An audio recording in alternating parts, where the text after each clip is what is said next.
यहां पर यहां की टीआरएस की सरकार ने यहां पर उन्होंने एमआईएम के साथ एक गठबंधन करके यहां की जनता की भावनाओं के साथ खिलवाड़ किया है। अब सोचिए, अभी हाल ही में बिहार विधानसभा का चुनाव संपन्न हुआ।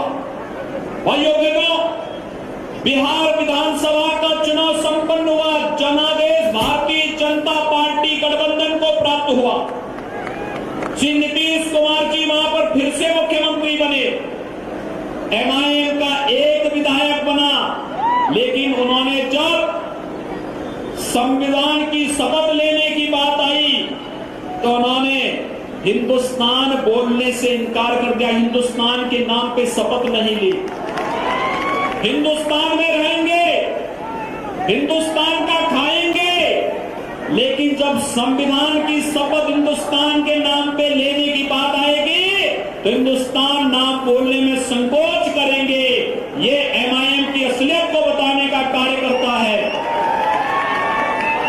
और भाइयों बहनों, यह आप अनुमान कर सकते हैं कि बिहार में एक विधायक उनका चुनाव जीतता है, वह इस रूप में अपमानित करने का कार्य करता है आप सभी को।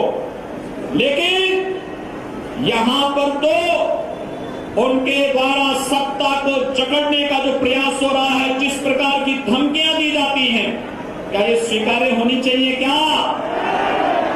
क्या ये विकास के लिए अनिवार्य है? क्या विकास अगर देखना है 6 वर्षों में मोदी जी के नेतृत्व में पूरे देश के अंदर जिस प्रकार का विकास हुआ है, जिन गरीबों के पास शौचालय नहीं, स्वच्छ भारत मिशन के अंदर राष्ट्रपिता महात्मा गांधी की जन्म जयंती 2 अक्टूबर 2014 से स्वच्छ भारत अभियान का शुभारंभ हुआ था। हर गरीब को प्रधानमंत्री मोदी जी ने एक टॉयलेट मुफ्त में देने का कार्य किया। जहां की राज्य सरकार जितना ले जा सकती थी, उत्तर प्रदेश के अंदर 2 करोड़ 61 लाख परिवारों को हमने एक टॉयलेट उपलब्ध करवाया।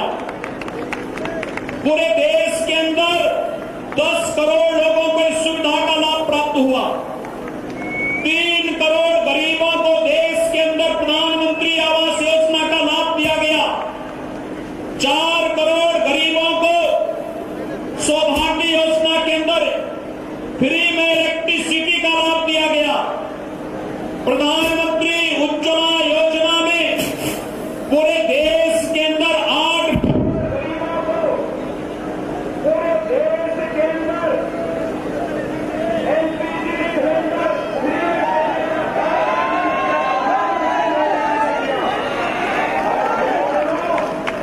आपने देखा होगा कोरोना काल के दौरान फ्री में राशन देने, one nation one ration card की व्यवस्था का निर्माण किसी ने प्रधानमंत्री मोदी जी ने इस देश के प्रत्येक नागरिक को देने का कार्य किया। हमारा नारा तो एक ही है, सबका साथ, सबका साथ और सबका विश्वास। सबका साथ, सबके विकास के परिणाम को आगे बढ़ाने के लिए आज भारतीय जनता पार्टी एक बार फिर से आपके बीच आई है। यहाँ पर युद्ध पर ताकत संग्रह चुनाव आपको नहीं है। ये जनता की बुनियादी सुविधाएं केंद्र सरकार की योजनाओं को चलाने का कांग्रेस इस दृष्टि से एक बड़े हिस्सा बनाने के लिए आज भारतीय जनता पार्टी आप सबके बीच में इस हैदराबाद में नहीं है। ये चुनाव आप सब तय कर सकते हैं कि हैदराबाद में लूट खसोट को फिर से निजामशाही का पर्याय बनाने वाली यहां पर एक परिवार और उनकी मित्र मंडली को लूट खसोट की आप छूट देने के लिए यहां पर एक फिर से उन्हें फ्रीडम देना चाहते हैं, या फिर मित्रों हम सबको तय करना होगा कि हैदराबाद को भाग्यनगर बना करके फिर से विकास की नई बुलंदियों तक पहुंचाना है। ये हम सबको तय करना है। और मुझे बहुत प्रसन्नता है यहाँ पर भारतीय जनता पार्टी के कार्यकर्ताओं के साथ यहाँ की सरकार का रवैया कितना खराब है। कैसे वह यहाँ पर एक तरफ जनता के हकों को लूट खसोट करने का कार्य कर रही है और दूसरी तरफ भारतीय जनता पार्टी के कार्यकर्ताओं को पीड़न करने का कार्य भी MIM के बहकावे में आकर के करने का कार्य कर रही है। लेकिन हम सबको इसके खिलाफ एक नई लड़ाई लड़नी है और इस नई लड़ाई के लिए आज आप सबके साथ कदम से कदम मिलाकर के चलने के लिए, आपके साथ जुड़ने के लिए मैं स्वयं भी मर्यादा पुरुषोत्तम भगवान श्री राम की धरती से आपके बीच में यहाँ पर उपस्थित हुआ हूं। भाइयों बहनों,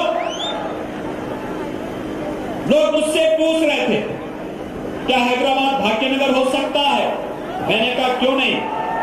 उन्होंने कहा कैसे? हमने कहा देखिए, उत्तर प्रदेश में भारतीय जनता पार्टी की सरकार आई, हमने फैजाबाद को अयोध्या कर दिया, हमने इलाहाबाद को प्रयागराज कर दिया। वहां पे गंगा और यमुना दो पवित्र नदियां मिलती हैं, कुंभ का भव्य आयोजन होता है, हमने उसका नाम प्रयागराज, उसका वही पौराणिक नाम था। तो फिर इसका वास्तविक नाम भाग्यनगर क्यों नहीं हो सकता? अगर यहाँ पर यहाँ की जनता भाग्यनगर, मित्रों, कोई जाति मत और मजहबी व्यवस्था नहीं, ये सांप्रदायिक नाम भी नहीं। भाग्यनगर का मतलब समृद्धि का प्रतीक, यहाँ के विकास का प्रतीक और भाग्यनगर बनाने की, इसको समृद्धिशाली बनाने की, यहाँ के नागरिकों को बुनियादी सुविधाएं देने की, यहाँ के नागरिकों को विकास की प्रक्रिया के साथ जोड़ने की प्रक्रिया का हिस्सा है भाग्यनगर बनाने की प्रक्रिया के कार्यक्रम। और इस कार्यक्रम के साथ जुड़ने के लिए आज हम सब यहाँ पर उपस्थित हुए हैं। मैंने आज यहाँ पर देखा, यहाँ की सरकार यहाँ पर एक नदी के अतिक्रमण को हटाने के कारण यहाँ पर लोगों को बाढ़ की त्रासदी का सामना करने के लिए मजबूर होना पड़ा है। भारत नदी संस्कृतियों का देश माना जाता है और भाइयों बहनों, नदी संस्कृति का देश होने के नाते आज नदियां दम तोड़ रही हैं। प्रधानमंत्री मोदी जी ने नमामि गंगे परियोजना के माध्यम से उत्तर भारत में गंगोत्री से लेकर गंगा सागर तक अविरल गंगा, निर्मल गंगा के कार्य को सार्थक किया है। और मैं इस बात को कह सकता हूं, गंगा देश की एक बड़ी पवित्र नदी है, देवतुल्य नदी है। आज आप जाएंगे, न केवल गंगा नदी में स्नान, बल्कि गंगा का जल आचमन करने लायक फिर से नमामि गंगे परियोजना के माध्यम से हो गया है, क्योंकि मोदी जी के नेतृत्व में आज वहां पर नमामि गंगे परियोजना का कार्य पूरी मजबूती के साथ कार्य वहां पर हुआ है। लेकिन मैं पूछना चाहता हूं, एक नदी यहां पर भी है, लेकिन भाइयों बहनों, टीआरएस की सरकार उस नदी को और भी प्रदूषित करती है।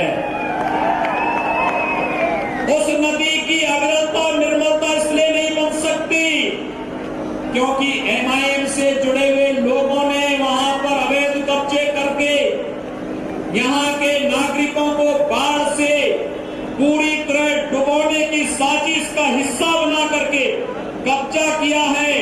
और टीआरएस और MIM की मित्रता यहाँ पर इस पवित्र नदी की अविरलता और निर्मलता में बाधक है। और इस दृष्टि में कह सकता हूँ, ये जो नापाक गठबंधन यहाँ पर बना है, ये नापाक गठबंधन यहाँ के विकास को रुद्ध कर रहा है, जनता की बुनियादी सुविधाओं को लूट खसोट का जरिया बना रहा है। यहाँ पर हैदराबाद के बारे में जब चर्चाएं सामने आती हैं, यहाँ का प्रत्येक नागरिक परेशान है, व्यापारी परेशान है। किसी भी कार्य के लिए जिस तरीके से उन्हें पैसे की डिमांड होती है, विकास के कार्यों में लूट खसोट प्रारंभ होती है, इस स्वाभाविक रूप से इस बात को प्रदर्शित करता है कि यहाँ के सरकार और यहाँ का कॉर्पोरेशन में जो लोग अब तक रहे हैं, इन लोगों का विकास और जनता की बुनियादी सुविधाओं से कोई लेना देना नहीं। और इसमें से भारतीय जनता पार्टी पूरी मजबूती के साथ, पूरी प्रतिबद्धता के साथ अपने चुनाव घोषणा पत्र के माध्यम से आपके बीच यहाँ पर उपस्थित हुई है। कल भारतीय जनता पार्टी के माननीय राष्ट्रीय अध्यक्ष श्री जयप्रकाश नड्डा जी ने, जगत प्रकाश नड्डा जी ने आपके बीच आकर के यहाँ की जनता का आह्वान किया।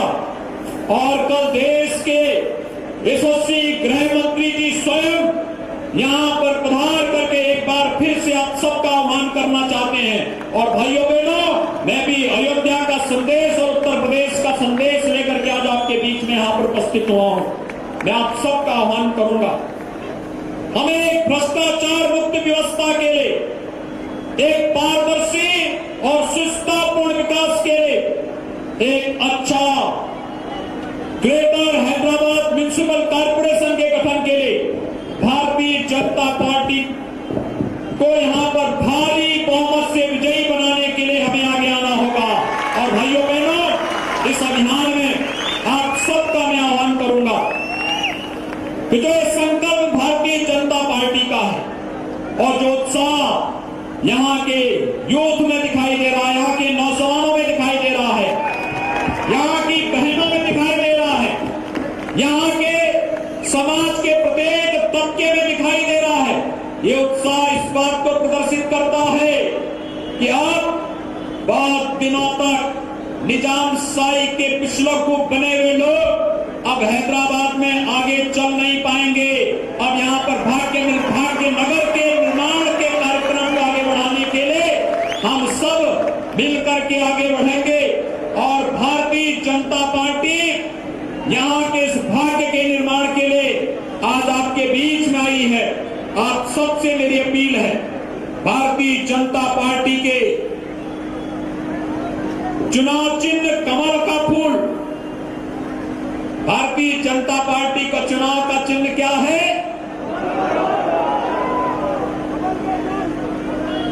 कमल का फूल, लोटस। भारी बहुमत से विजयी बनाएंगे।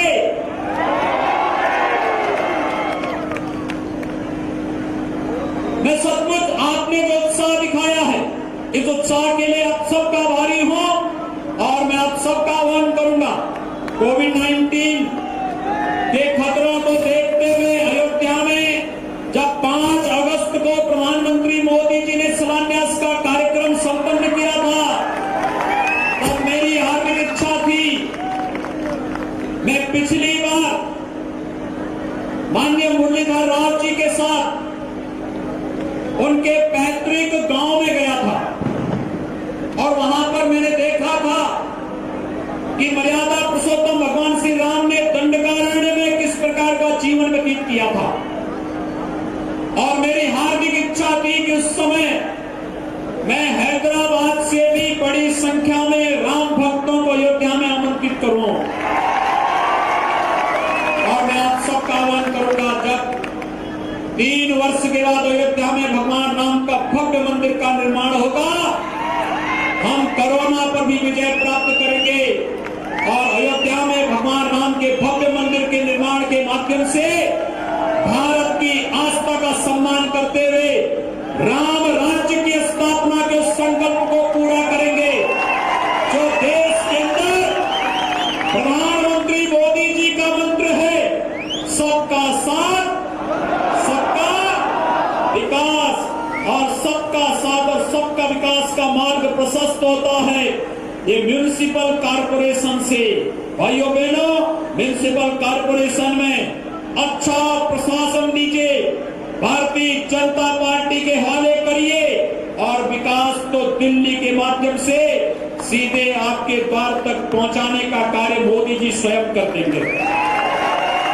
उसमें चिंतित होने की आवश्यकता नहीं, क्योंकि आज तो आप देख रहे होंगे, आपने देखा होगा कि प्रधानमंत्री मोदी जी ने कोरोना कालखंड में जनधन अकाउंट में डीबीटी के माध्यम से पैसा देने का काम किया। प्रधानमंत्री किसान सम्मान निधि में हर किसान के खाते में पैसा सीधे देने का कार्य किया। वहां पर ऐसा नहीं, मोदी जी तो टेक्नोलॉजी के माध्यम से जनता को शासन की योजनाओं का लाभ देने का कार्य कर रहे हैं। वो अलग बात है, केसीआर की सरकार काम करने में विफल है, इस काम को नहीं करना चाहती क्योंकि उन्होंने गलत मित्र चुने हैं।